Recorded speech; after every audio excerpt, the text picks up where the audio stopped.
Hello, geek friends. So here I am. It's my piece of paper. Just 3 paragraphs.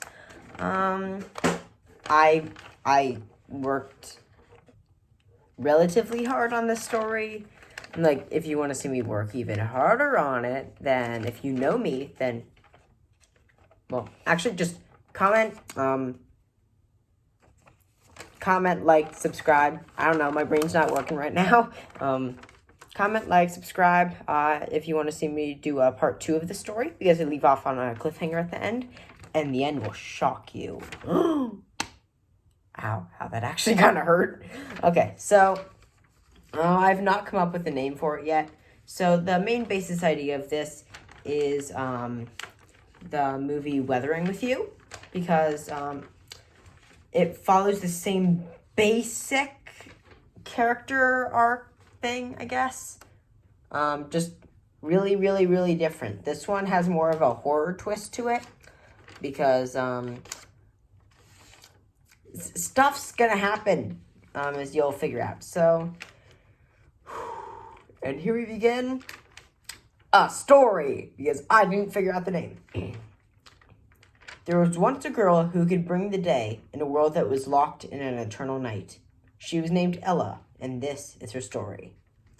As the long night continued on, a boy named Josh had just run away from his abusive parents and escaped to Brisbane. He had a lot of trouble finding a job and lived on the streets. One night, he witnessed a girl trying to resist being kidnapped. He helped her get away. After that, he went back to his alleyway to sleep, but when he woke up, he was somewhere else. Dun dun dun! So apparently, the girl that he had saved was the daughter of a very rich family, and was named Ella, as in the girl at the beginning. Yeah. Dun dun dun. She profusely thanked him and said that on her way back home, she had found him and decided to bring him here. He asked where here was, and she said that it was her house. Okay, I can barely read my handwriting. God. He asked her how she had all of this light and in her house, and she said that they had generators. This surprised him because just a quick little backstory on generators in this world. So this world is basically Earth. Everything's basically the same, but basically the world's locked in eternal night, and it's really, really, really hard to get electricity. Generators are some of the best ways to get it, but are really expensive and hard to find. As you'll see in a moment, you'll really see how rich and amazing this family is.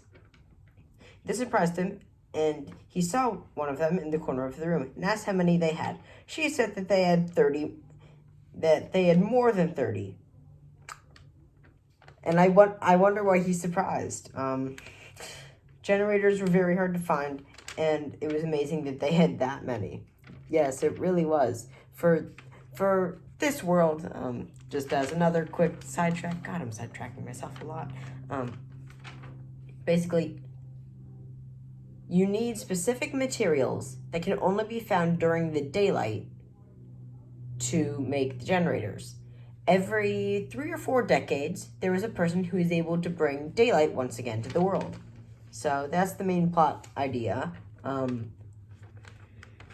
Yeah, so the ending kind of makes a bit more sense now. Damn, wasn't supposed to.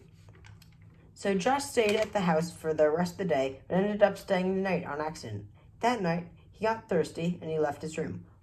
Once he left, he walked down the hall to the green door where Ella was and asked her where it was. She showed him the kitchen, but as she was leaving, an unseen force closed the doors and they couldn't leave. As they tried the doors, they heard